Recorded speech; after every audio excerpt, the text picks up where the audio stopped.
देखिए, अब वो जो एक भक्तों की एक टीम है जो एक नौजवानों को नफरत की तरफ डाल दिया है, जो उनको कुछ पता ही नहीं है। नहीं, मोदी तो वापस नहीं आएंगे, बीजेपी आएगी या नहीं आएगी इसका मसला है। मोदी नहीं आएंगे, मोदी नहीं आएंगे। ये बिल्कुल आपका। मैं तो समझता हूँ कि कुछ भी कर लें, इनको एब्सोल्यूट मेजॉरिटी नहीं आ रही है। आदाब, मैं हूं मुमताज आलम रिजवी। मैं बात करूंगा कर्नाटक से लेकर के 2024 तक। कर्नाटक में एक बड़ी जीत हुई है, इसमें कोई शक नहीं। हिंदुत्व के लिए जो कुछ भी कहा जा सकता था, जो कुछ भी किया जा सकता था, वो सब कुछ किया गया। चाहे वो हलाल का मसला हो, हिजाब का मसला हो, मुस्लिम रिजर्वेशन का मसला हो, या फिर आप देखिए कि वहां पे किताबों के निसाब का मसला हो, टीपू सुल्तान का मसला हो, बजरंग बली और बजरंग दल तक मामला है। लेकिन सब ने देखा कि 224 सीटों में से भाजपा महज 64 सीटों पर सिमट कर रह गई और कांग्रेस 136 सीटों पर पहुंच गई। ये कोई मामूली बदलाव नहीं है। लेकिन सवाल यह है कि 2018 में भी कुछ ऐसे ही बदलाव देखने को मिले थे, लेकिन 2019 में क्या हुआ, इसलिए बहरहाल खबरदार रहने की जरूरत है। अदीब साहब से बात करूंगा। पूरी जिंदगी सियासत की, लोगों को मशवरे दिए, सही रास्ता दिखाया। आज भी उनकी सेहत जो है वो बहुत अच्छी नहीं गई, लेकिन जो फिक्र है वो यही है कि देश और मुल्क हमारा कैसा रहेगा। अदीब भाई ने कई बार कहा कि मैं हिंदू राष्ट्र में नहीं मरना चाहता, लेकिन सवाल यह है कि हमारा मुल्क जा किस तरफ रहा है। अदीब साहब, एक उम्मीद की किरण लोग कह रहे हैं कि कर्नाटक में नजर आई। क्या लग रहा है आपको कि ये क्या है, और अगर किरण है तो ये किरण पे कहीं बदली ना आ जाए, कहीं गहन न लग जाए, इसको कैसे मतलब महफूज रखा जाए, क्या है ये आप बताएंगे? मुमताज साहब, ये किरण नहीं है, अल्लाह का करम है। अच्छा, वेरी।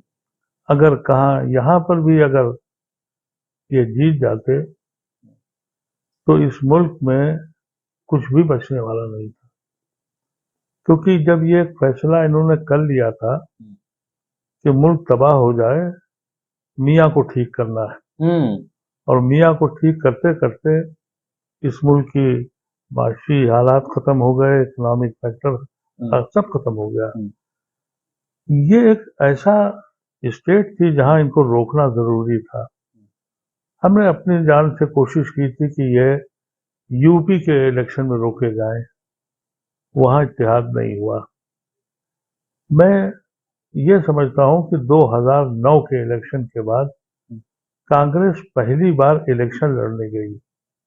अगर आप गौर करिए, उसने कोई इलेक्शन लड़ा ही नहीं। हाँ, किसी ने मुझसे कहा कि कांग्रेस जब नहीं, जीतना चाहती है तो जीतती है। उसने लड़ा ही नहीं। कहीं मालूम हुआ कि कोई चला गया, कोई कहाँ चला गया, कहीं कोई इलेक्शन लड़ने का आपको अंदाजा ही नहीं। तो वहां पूरी कुव्वत के साथ वो लड़ते हैं।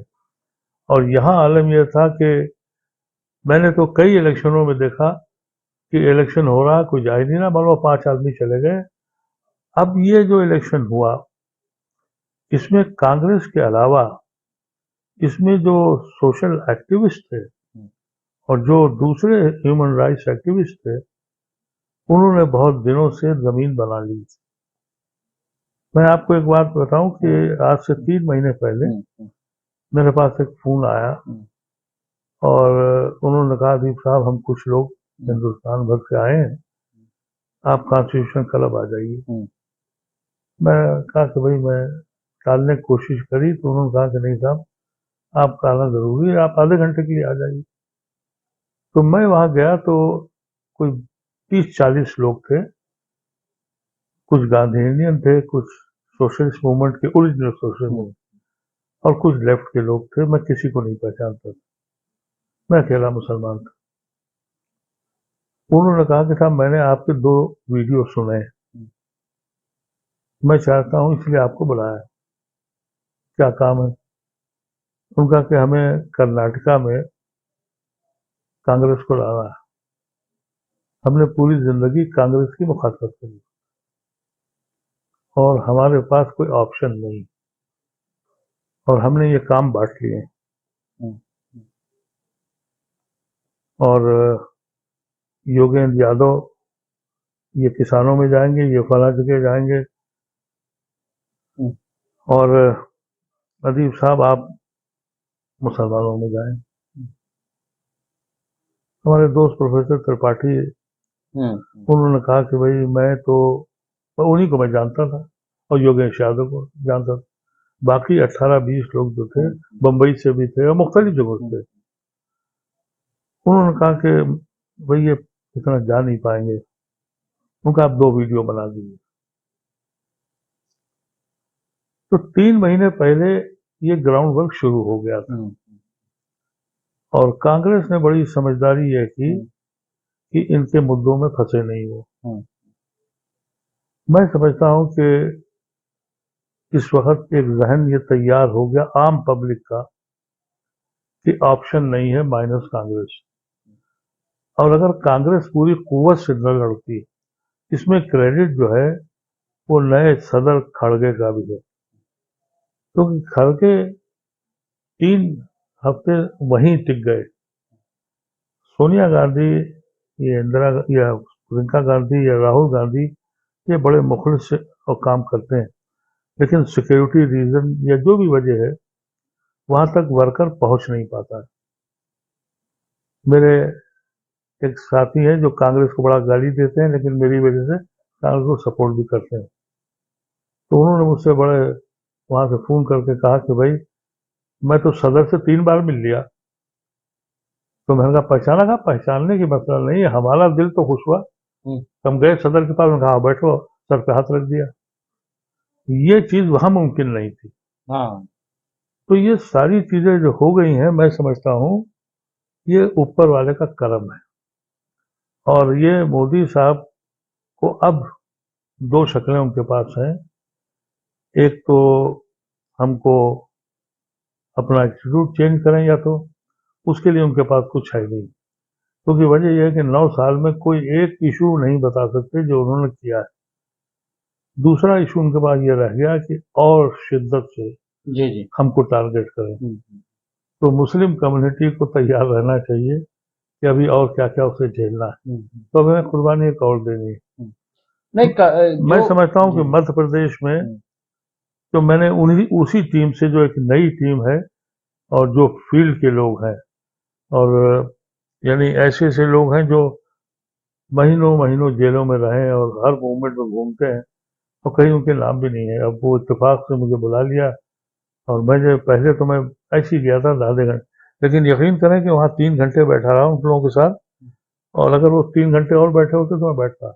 उनसे मैं सीख रहा था कि भाई हम तो जबानी लड़ाई लड़ते हैं, ये लोग तो जा के गाँव देहातों में डेरा डाल रहे हैं, वहां जाके समझा रहे हैं। और एक साहब ने ये कहा मुझसे वहां कि साहब मैं आगरे का रहने वाला हूँ, और लेकिन जब से ये हिंदुत्व का राज आया है योगी का, यूपी में गया नहीं। तो मैंने उससे कहा कि क्या ये आप हिंदू राज समझते हैं इसको? तो कहा क्या मतलब? मैंने कहा कि मैं तो हिंदू राज वो समझता हूँ जो विवेकानंद ने बताया था या गांधी ने करके दिखाया था। तो इसको क्या आप हिंदू राज कर रहे हैं? तो आप बदनामी करा रहे हैं अपने आप, क्योंकि हमारे यहाँ कुछ लोगों ने अफगानिस्तान और सीरिया और यहाँ निकले थे एक नया मुस्लिम वर्ल्ड लेके, जन्नत जा रहे थे लोगों को मार के। हम लोगों ने तो कहा था कि ये मुसलमान नहीं है, तो आपको तो कहना चाहिए कि हिंदू नहीं है ये। तो आप यकीन करें कि सबने फिर यही कहा कि हाँ ये हिंदू नहीं। मैं कहा ओपनली कहिए ये हिंदू नहीं है, ये हिंदू मजहब पर एक दाग है। हिंदू मजहब तो टॉलरेंस का मजहब है, हिंदू मजहब तो एक्सेप्टेबिलिटी का मजहब है। तो वो टीम अब शिफ्ट कर गई है, वहां जा रही है मध्य प्रदेश, और कांग्रेस को भी अब ये एहसास हो गया कि हम जीत सकते हैं। सबसे बड़ी बात ये हुई कि जो सबसे बड़ा जो एडवांटेज मुझे दिखता है कि जो पार्टियां ये कह रही थी कि हम थर्ड फ्रंट में कांग्रेस खत्म हो रही है, अब टोन इनका भी बदल गया, ममता बनर्जी का भी। अखिलेश यादव को भी एहसास हो गया, क्योंकि अभी पंचायत के और चेयरमैन के जो इलेक्शन हुए हैं, उनका जो मेन बेस है वो 20% मुसलमान का है। एक बड़ी तादाद मुसलमानों की शिफ्ट कर गई। शिफ्ट की है कांग्रेस में, जिसको मालूम ही हार जाएंगे, और शिफ्ट की है ओवैसी की तरफ। 85 सीटें वैसी जी जी मेंबर जीते हैं और 5 चेयरमैन। जी। तो ये जो है अलार्मिंग है अखिलेश यादव के लिए, क्योंकि मुसलमान की ये बात अब समझ में आ गई है। और हकीकत यह है, मुसलमान ही क्या, कोई भी हो, ऑप्शन आपके पास कोई दूसरा है ही नहीं। और जहां तक अब फिक्र, ये एक बड़ी खुशनसीबी की बात है। मैं तो इस बात से बड़ा खुश हुआ था जब इन्होंने बजरंग दल और वहां की जमात के ऊपर बैंड लगाया। PFI। हाँ, तो सभी का ये ख्याल था कि साहब ये सेल्फ गोल हो गया। लेकिन मुझसे जब पूछा गया था तो मैंने तो यही कहा था कि मुझे इस बात की खुशी है कि कांग्रेस ने अपना स्टैंड क्लियर किया। हाँ, मैं वही उसी सवाल पूछ रहा था। हाँ, कि अपना स्टैंड क्लियर किया। नहीं, 10 साल से वो इस कोशिश में लगे थे कि मुझे भी कोई हिंदू पार्टी मान ले। अब मैंने तो और मुस्लिम रिजर्वेशन का भी उन्होंने जी स्टैंड लिया। जी स्टैंड लिया उन्होंने। तो ये वजह थी कि तो अदीप भाई ये स्टैंड बाकी रहेगा 24 तक, क्या लग रहा है कांग्रेस में? देखिए, कांग्रेस का अगर अपने उसूल पे चलेंगे तो जरूर रहेगा। और ये कांग्रेस ही थी, क्योंकि इस मुल्क में चीफ मिनिस्टर का तस्वुर अब तो आपके पास है नहीं, लेकिन कांग्रेस ने ही आपको महाराष्ट्र का चीफ मिनिस्टर बनाया, आपको बिहार में चीफ मिनिस्टर दिया, आसाम में दिया, यानी इतने चीफ मिनिस्टर भी आपको दिए उन्होंने। ये तो हम अब आज सोच भी नहीं सकते। तो ये कांग्रेस का ये जो रविश थी, मैंने उसी वक्त, मुझसे कुछ लोगों ने कहा था ये तो सेल्फ गोल कर लिया। मैं कहा मुझे नहीं मालूम है, लेकिन मैं खुश हूं कि हाँ, कांग्रेस ने अपने स्टैंड को क्लियर कर दिया कि होंडा, जो नर्म हिंदुत्व या ये जी सब नहीं चीजें नहीं, जो है क्योंकि वो होंडा अगर मुसलमान है तो उसको सजा देंगे, होंडा अगर हिंदू है तो उसको सजा देंगे। तो ये एक बुनियादी बात थी, ये लोगों रूह। ने कहा कि जीतने के बाद राहुल गांधी गदा लेके आ गए और वो बजरंग बली की तस्वीरें आ गई, इससे क्या मतलब, इसको किस तरीके से, ये कोई ऐसी देखिए चीज देखिए, ऐसा है कि वो तो जवाब भी हो सकता है, तंज भी हो नहीं, वो सकता है? तंज में भाई भाई, अब तंज में जैसे मुझसे लोगों ने कहा तो मैंने कहा कि भाई बजरंग बली का जी के जो हैं, उन्होंने मोदी साहब को शाप दे दिया, ये कह के और राहुल गांधी को आशीर्वाद। नहीं, उनको शाप इसलिए दे दिया, उनका गुंडों से हमें मिला दिया, अब हम तुम्हें देर भी नहीं जीतने देंगे। तो ये तो मजाक की बात होती है, लेकिन उन्होंने हिम्मत दिखाई। मैं समझता हूँ इसमें राहुल गांधी का बहुत बड़ा हाथ आपने एक बहुत इंपॉर्टेंट बात कही है। कि मुसलमानों को तैयार रहना चाहिए, कुछ भी और हो सकता है खतरनाक किस्म, बिल्कुल। लेकिन क्या अपोजिशन को नहीं तैयार होना चाहिए? देखिए, ऐसा है कि सेंट्रल के इलेक्शन में, अब जैसे आप देखिए, राजस्थान इलेक्शन है राजस्थान में, छत्तीसगढ़ है। वहाँ कांग्रेस खुद सेल्फ गोल मार ले तो हार जाएगी, अदरवाइज वहाँ को दूसरा है नहीं, बीजेपी है। ये मध्य प्रदेश में वो सारी चीजें हैं जो आज कर्नाटका जिसमें जिस तरह से बीजेपी हारी, वो सारी चीजें चौहान साहब ने मध्य प्रदेश में की हुई। करप्शन भी वैसी है, सब और लॉ और सब कुछ वैसी है। और वहां पर भी अहम लोग, यानी कैलाश जोशी के बेटे ही भाग गया, जो जो बुनियाद से बनाई थी। मैं समझता हूँ कि ये वहां कोई तीसरी पार्टी नहीं है जो वोट बांटे। तो ये, अगर ये मध्य प्रदेश और ये जो हिमाचल है, ये छत्तीसगढ़, ये अगर दो इलेक्शन ये हार गए तो फिर 1 into 1 ही हो रहा है। और सिर्फ और सिर्फ मेरी अपनी समझ ये है कि बीजेपी अपनी मैक्सिमम वोट पा चुकी है। मिसाल के तौर पर कर्नाटका में 28 में से इनकी 26 या 27 सीटें थी पार्लियामेंट की, पार्लियामेंट, हाँ जी, वहां कम होंगी। बिल्कुल। ये 303 थे। मध्य प्रदेश ये की राजस्थान में तो बिल्कुल क्लीन था। 25 पे हाँ, 25 तो वही थी, कह रहे हैं, हाँ। तो वहां भी कुछ कम होंगी। मध्य प्रदेश का भी यही। बिहार में 40 में से 38 थी, नतीश इनकी मिला के, वहां कम होंगी। सिर्फ यूपी एक ऐसी जगह है जहां आज मोदी से ज्यादा योगी का असर हो गया है। तो अगर वहां 10 सीटें 15 सीटें कम होंगी, वो जब ही मुमकिन है जब अखिलेश यादव अपने को कंट्रोल करें, और क्योंकि इत्तेहाद हो पाएगा कि नहीं अपोजिशन में? अब तो कोई दूसरा, मैं समझता हूँ जो मेरी दिमाग काम करता है कि अब कोई ऑप्शन नहीं है किसी के पास। नहीं, कह रहे हैं चेहरा नहीं है, कोई चेहरे की लड़ाई है, मोदी के मुकाबले कौन खड़ा हो। देखिए, ये तो पहले कहते थे कि मोदी नहीं तो कौन, तो आज राहुल गांधी तो खड़ा है। आप मानते हैं कि राहुल गांधी मुकाबले में है? बिल्कुल है, और मुझे यह कहना है कि अभी समझदारी यह है कि किसी चेहरे को सामने न करें। जब आप चेहरा सामने करेंगे तो आपकी स्थिति हो सकती है। आप एक ग्रोह तैयार करें, यानी उसमें लेकिन एक तरफ आदिब भाई चेहरा है बहुत बड़ा, जी, और एक तरफ बगैर चेहरे का, तो ये कैसे होगा? ये अगर सिर्फ चेहरा ही होता, इन्होंने पूरा इलेक्शन कर्नाटका का सिर्फ मोदी के नाम से तो लड़ा, हम्म, तो ये औकात आई। वो मोदी अब गए, क्योंकि यही इनका गलतफहमी थी कि जब मोदी आएंगे, और मोदी ने वहां 15 दिन मुट्ठी क्या खुल गई। सर क्या नहीं किया उन्होंने। वो झूठ बोलने के तो आदि है ही, उन्होंने तो कोई लिमिट ही नहीं छोड़ी। यहाँ तक कि कह दिया कि बजरंग बली कहो बटन दबाओ, का इलेक्शन कमीशन भी खामोश रहा। अगर फर्ज कीजिए हम ये कह दें कि अल्लाह अकबर कहो बटन दबाओ, तो हमारा क्या हाशर होगा। इलेक्शन से ही नहीं दीवार किए जाएंगे, जेल तक में डाल दिए जाएंगे। वो बजरंग बली कह के वोट डलवा रहे हैं, वो भी करके देख किया उन्होंने। लेकिन अगर मुकाबला ले आए तो फिर ये इनका मीडिया जो है वो करेगा। मुकाबले की जरूरत नहीं है, कलेक्टिव लीडरशिप शो हो, और जब पार्टी जो जीतेगी उसका जीतेगा, तो जाहिर है कि उसमें राहुल गांधी ही सबसे बड़ा नाम है। हो सकता है कि अगर दिक्कत हो तो खड़गे भी बन सकते हैं, इसलिए कि दलित तो फिगर। प्रियंका नहीं बन सकती? नहीं, प्रियंका नहीं बनेंगी, या तो खड़गे बनना चाहिए, क्योंकि खड़गे की एक दलित पहली बार हिंदुस्तान में है, और खड़गे ने कर्नाटका में अपनी जात के 88% वोट ट्रांसफर कर लिए, वहीं पड़ा रहा वो, जमीनी आदमी है। और खड़गे, उसका मामला यह है कि उसने नीतीश को आगे किया हुआ है, और बहुत से जितने भी अपोजिशन की पार्टियां हैं, ये सब जेपी मूवमेंट की निकली हुई है, सोशलिस्ट मूवमेंट। इन सब की खुंदक कांग्रेस से थी, और सोनिया इंदिरा गांधी खानदान से, खड़गे की तो नहीं है किसी से।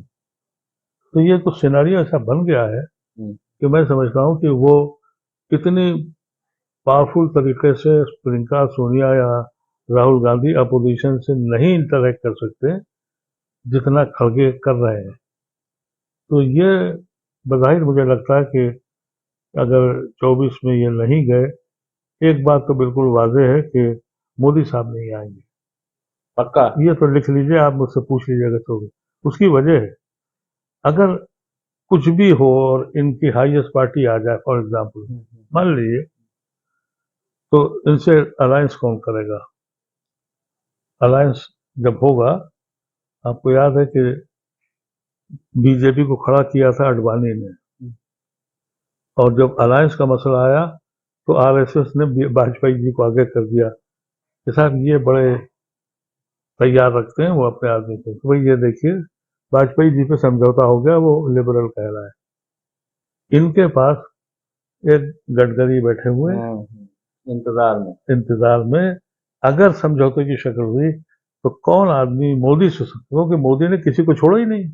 लेकिन अभी एक डाउट ये है ईवीएम को लेकर के अदिब भाई, कि बिल्कुल। कर्नाटक जो है वो खामोश हो गए कि जीत गए, जबकि राजस्थान में कांग्रेस ने ईवीएम को लेकर कहा था कि मूवमेंट चलाएंगे और बढ़, तो ईवीएम का मसला कैसे हल हो? क्या देखिए, ईवीएम इसमें इसमें ये हुआ है कि ईवीएम पे तो हरकत करेंगे, ये वो करते भी हैं। यहाँ पर ये हुआ है कि 106 सीटों पर कांग्रेस 50% वोट पाई है, वहाँ ईवीएम क्या करेगा। वही चीज है, अच्छा, अब लेकिन हर जगह सूरत नहीं हाल देखिए, ये नहीं नहीं होगी मैं ना अदिब बताऊं ना भाई। आपको, क्योंकि यहाँ भी दो ही होंगे, यहाँ भी तो दो ही है, 4-5 तो है नहीं, दो ही पार्टियां होंगी इन तीनों जगह, हाँ तीनों इलेक्शन में दो ही हाँ पार्टियां हैं। हाँ हाँ। तो यहाँ तो 50% पे कहाँ करेंगे। आखिरी जो 5-7 सीटें थी वो आप सोच लीजिए, क्योंकि वो दिखा ये रहे थे 140 और 160, बाद में ये हुआ कि वो 66, ये 135 हो गई, नीचे आ गई। वो सारी सीटें आखिरी वाली जितनी थी जो कंपटीशन वाली, वो मशीन काम कर गई, वो तो नहीं चूकेंगे। लेकिन मैं नहीं नहीं सब तो जब ऐसा है तो क्यों नहीं बैलेट पेपर से, क्यों नहीं, क्यों मशीन से, क्या? भाई मैं यही नहीं समझ पा रहा हूँ, मैं तो बड़ी हैरत में हूँ कि बैलेट ये मशीन से करते हैं और इतने दिन के बाद काउंटिंग होती है। हाँ अभी मैंने चंद दिन पहले देखा तुर्की में बैलेट पे हुई और 2 घंटे के बाद काउंटिंग शुरू हो गई हाँ और एक दिन रिजल्ट आ हाँ, गया। ये क्यों इतना देर करते हैं ये और मैं फिर? ये समझ नहीं आता कि आप देखिए ना कि वहां तो बैलेट से हुई है अभी तुर्की का जो इलेक्शन हुआ है, और 24 घंटे के अंदर सारा रिजल्ट आउट हो गया। यहाँ तो कई कई दिन रखते हैं, वो बॉक्स कहाँ और गया, क्या बक्से जा हुआ, रहे हैं बदले। ये। हाँ, अभी तोड़ फोड़ भी कर्नाटक में भी जी। जो है वो तोड़े गए ट्रक से निकाल निकाल के, साहब ये जो है मैं यूपी में भी तो बाकायदा प्रेस कॉन्फ्रेंस की थी। तो भाई इसका कुछ हल हो, वरना तो फिर लोग बड़ा मायूस होते हैं कि साहब ईवीएम तो भाई है ही।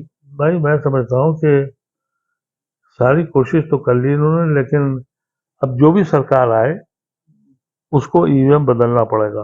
हम्म, अगर इन्होंने ये सोचा कि हम अब अपने लिए फायदा उठाएं तो जमहूरियत खत्म हो जाएगी। हम्म, दुनिया भर में मशीनें छोड़ दी गई और यहाँ आप कह रहे हैं कि हम कर लेंगे, हम्म, ये बिल्कुल पॉसिबल नहीं है। क्योंकि आपको याद होगा बिहार में हम्म, लालू वो तेजस्वी यादव जीत रहा था, हम्म, आखिरी जो 11 या 12 जो काउंटिंग हुई हम्म, वो सब पलट गए और हाँ नीतीश कुमार की सरकार बन हाँ गई। हाँ वहां भी यही किया ना। हाँ, जो आखिरी मामला है, शुरू की जो है वो उसमें पकड़ नहीं आता, मार्जिन बहुत होता है, तो ये तो करेंगे। लेकिन बज़ाहिर ये है कि एक चीज बड़ी वाज़ेह हो गई है कि मोदी का ग्राफ कम हो रहा हम्म, तेजी से। है, अब तेजी से कम हो रहा है। इसलिए एक लिमिट है। अभी देखिए ना कि पहले कहा कि हम ब्लैक मनी को खत्म करेंगे, 1,000 का नोट करके 2,000 कर लिए, हम्म, अब परसों वापस ले लिए हाँ, क्योंकि उन्होंने ऑलरेडी अपने पैसे बना लिए। 3.5 लाख करोड़ के नोट वापस लिए, जी 4 करोड़। जी। अब अब फॉर्म दे दिया है, बताइए कौन गरीब आदमी फॉर्म भरेगा, कैसे करेगा? और और ये नहीं इस तरह से मुलविस है, लेकिन इंस्टीट्यूशन सब खत्म हो गए। अभी आप देखिए इन्होंने पंगा लिया रिज्जू से, सुप्रीम कोर्ट से, हम्म, अभी कई केसेस फंसे हुए हैं। All of a sudden Modi ने कभी अपना डिसीजन वापस नहीं लिया, बगैर किसी इंफॉर्मेशन के रिज्जू से छीन लिया वो लॉ मिनिस्ट्री, हम्म, और सिर्फ इसलिए कि उनको ये डर लग गया कि कहीं हम्म, अब जुडिशरी के 3-4 फैसले हैं हम्म, और अब जो बनाए गए हैं ये, क्योंकि रजीम खत्म हो रही है और कहीं हाँ कर बस दे तो बस। बस इसलिए, यानी रिज्जू की कुर्बानी इसीलिए हुई क्योंकि इन्होंने डायरेक्ट हिटान लिया, सैकड़ों सुनाई। अब वो सुप्रीम कोर्ट के जजेस ने कह दिया कि हमसे, और ये हुआ कि इनके ऊपर मुकदमा दायर हो कि इन्होंने कंटेम्प्ट किया है, तो फौरन रिज्जू को भगा लिया। ये खुद खौफजदा हो गए। अब इसको दूर करने के लिए, नहीं, इसलिए भी तो हो सकता है कि राजस्थान में इलेक्शन है और इसलिए उनको अ, लाया, मेघवाल को लाया गया हो। मेघवाल तो ऑलरेडी मिनिस्टर थे। नहीं, मिनिस्टर थे लेकिन एक पावरफुल जैसे एक लाइन में, ऐसा नहीं। नहीं साहब, ये तो उनको डर है। जजेस को मुतमईन करने के लिए लाए गए, अच्छा। सिर्फ इसलिए कि ये अब हाथ से न निकल जाए। तो अदरवाइज बहरहाल कुल मिलाकर के ये कि मोदी जो है वो जा सकते, जाएंगे। नहीं, मोदी तो वापस नहीं आएंगे, बीजेपी आएगी या नहीं आएगी इसका मसला मोदी नहीं है, आएंगे। मोदी नहीं आएंगे। ये ये बिल्कुल आपका। मैं तो समझता हूँ कि कुछ भी कर लें, इनको एब्सोल्यूट मेजॉरिटी नहीं आ रही है, मैक्सिमम ये पहुंच चुके हैं। हरियाणा में 10 में से 9 है, हम्म। तो आप सोचिए कि क्या ये नहीं, आ इस बार जाएंगे? तो महिला बैठी हुई है। नहीं तो अब आप देखिए ना ये। अच्छा दीप भाई, और आखिरी एक अब याद आ गया है, क्या लग रहा है जो पुलवामा जिस तरीके से उठाया गया, या महिलाओं का धरना देना, या इस तरीके के जो इश्यूज आए, या अभी नोटबंदी का, या अडानी का जो मामला पूरा सामने आया, अभी उनका गिरे ही जा रहा है, अभी वो पीछे ही चले जा रहे हैं, जो मतलब इसका क्या कोई असर 24 पे होगा? ये पुलवामा इशू बनेगा? पुलवामा बनेगा और ये सतपाल मलिक भी बनेंगे। हम्म, सतपाल मलिक बहुत अहम खेल खेलेंगे। हम्म, होगा। बिल्कुल सतपाल मलिक बहुत अहम खेल खेलेंगे। मतलब वो तो मीटिंगें कर रहे हैं लगातार, बिल्कुल मीडिया में दिखाई दे ना दिखाई दे। नहीं, वो तो देखिए ऐसा है कि सतपाल मलिक से हम बहुत पहले से इनको जानते हैं। जब हम अलीगढ़ में सदर थे तो ये मेरठ यूनिवर्सिटी के सदर थे, और इनसे काफी हमारा ताल्लुक भी था। जब हमको चौधरी चरण सिंह ने यूथ का सदर बनाया था, मुस्लिम यूथ का, उस वक्त इनको सेक्रेटरी बनाया था। तो एक बात जरूर है कि सतपाल मलिक सेकुलर आदमी है, ये हम बहुत जवानी से जानते हैं। अच्छा। हाँ, हमारे सेकुलर आदमी है। जब ये बीजेपी में चले गए, जब तक ये वीपी सिंह के साथ थे, हम जानते थे जब, तो फिर हमने छोड़ दिया था मिलना। लेकिन नीतीश की वजह से ये चले गए थे, गवर्नरशिप मिल गई। लेकिन उसने बड़ी समझदारी से अपनी जाट कम्युनिटी में अपना वोट बना दिया। और अगर ये जो बातें हैं ये खुली हैं, ये रुकने वाली नहीं है, इलेक्शन आएंगी। एक दो ये मुद्दा बनेगा बड़ा, ये बड़ा मुद्दा बनेगा, इसलिए कि जो इसी लोग के नाम पे 2019 में वोट लिया। वोट लिया वो तो उन्होंने साफ साफ कह दिया कि मुझे चुप कराया गया है, क्योंकि उन्होंने ये बहुत बड़ी बात है, हाँ लेकिन मुझे एक गवर्नर का ये कहना हाँ जो है, जी कि वो नुमाइंदा है। और ये कहा कि हम इसको चुनावी फायदा नहीं मिलेगा, इस टाइप हाँ से हाँ, क्या उसने कहा हमने अपनी, उन्होंने लाइन बना ली कब इलेक्शन लड़ना। और 4 महीने तक वो मांगते रहे कि हमें एयरलिफ्ट किया जाए। हाँ, और उनको जमीन से, और तो अब ये उस पर हाथ भी नहीं डाल रहे हैं, किसी और मौके फांसेंगे, ये भी मुद्दा बनेगा। देखिए, अब वो जो एक भक्तों की एक टीम है जो एक नौजवानों को नफरत की तरफ डाल दिया है, जो उनको कुछ पता ही नहीं है, वो एक बात आप वादे कर लें, ये जो मुल्क की हैसियत है जिसपे ये बगले बजाते हैं, ये देन है मनमोहन सिंह की। मनमोहन सिंह ने एज ए फाइनेंस मिनिस्टर और फिर इसको बहुत स्ट्रांग किया, इस मुल्क के जो दरवाजे खोले, तो दुनिया को सबसे बड़ी मार्केट दे दी, और दुनिया की हुकूमतें मार्केट की तरफ जाती, तो हुकूमतें तो मजबूर हैं। अवाम है, दुनिया की अवाम को ये पता लग गया है कि ये मुल्क कम्युनल बेसिस पर मुसलमानों के, माइनॉरिटीज को, ये जालिम हुकूमत है। देखिए, मोदी साहब अमेरिका जा रहे हैं और वहां उनके होम डिपार्टमेंट ने वो लिस्ट सब साफ दी, अभी जाने से पहले परसों आ गई उनकी लिस्ट, जिसमें उन्होंने सारे वाक़यात लिख डाले। मिडिल ईस्ट में हर शख्स को मालूम है कि वो बिजनेस करना है। तो जो ये गलतफहमी है लोगों के साथ, बड़े पॉपुलर हैं, वो पॉपुलर कहीं भी नहीं है, पूरी दुनिया को मालूम है। मेरा एक खुद तजुर्बा हुआ चाइना में, मुझे वहाँ जर्मन के एक प्रोफेसर थे, उन्होंने मेरी को देख के एक कॉन्फ्रेंस में मैं गया था, नेम प्लेट देख के बोले आप पाकिस्तानी हैं? मैं कहा मैं हिंदुस्तान का हूँ। और नोबेल प्राइज, बॉर्न यूनिवर्सिटी के प्रोफेसर, उन्होंने कहा कि आप लोग सेफ हैं? मैं कहा जी, अब जाहिर है मैं हिंदुस्तान के बाहर हूँ तो हिंदुस्तान के खिलाफ तो नहीं बोलूंगा। तो मैंने कहा कि नहीं, हमारा मुल्क बहुत, तो मुस्कुराए और कहा वी नो, हमने हिटलर को देखा। ये ये सिचुएशन है बाहर, ये मेरे साथ हुआ। मैं वहाँ वर्ल्ड कॉन्फ्रेंस में गया था, तो इंडिया तो गया नहीं था, मुझे उन्होंने बुलाया था क्योंकि मैं एक इंडो चाइना सोसाइटी का पैटर्न उसमें गया था। दुनिया के 66 मुल्क आए थे वहाँ, इतनी बड़ी कॉन्फ्रेंस में नहीं देखी थी। आम आवाम, मैं जहां जहां भी गया हूँ, अभी तुर्की में था वहां भी यही था, हर आदमी पूछ रहा है, ये समझते हैं किसी को खबर नहीं। दुनिया को सब खबर है, सब आदमी आजकल चैनल देखते हैं और यूट्यूब देखते हैं और सबको पता है। लेकिन हुकूमतों का मसला ये है कि वो, उनको बिजनेस करनी, वो बोलते हैं तुर्की को इनसे बिजनेस नहीं करनी, वो हुकूमत भी बोल रही है। सऊदिया को तेल बेचना है, वो कर रहे हैं। तो ये शक्लें जो हैं, ये मैं समझता हूँ इनके लिए बहुत बुरी हो रही हैं। इंटरनेशनली भी इनको बहुत नुकसान होने जा रहा है, क्योंकि इस सदी का जो सबसे बड़ा कारनामा हुआ है वो ईरान और सऊदिया की दोस्ती है। ये वर्ल्ड पॉलिटिक्स चेंज करने जा रहा है। और वर्ल्ड पॉलिटिक्स चेंज का मतलब यह है कि मिडिल ईस्ट में अभी तक क्या था, अमेरिका असलहे बेचता था पेट्रोल के जरिए इनके, और वो असलहे आपस में इस्तेमाल होते थे और अमेरिकन डॉलर मजबूत होता था।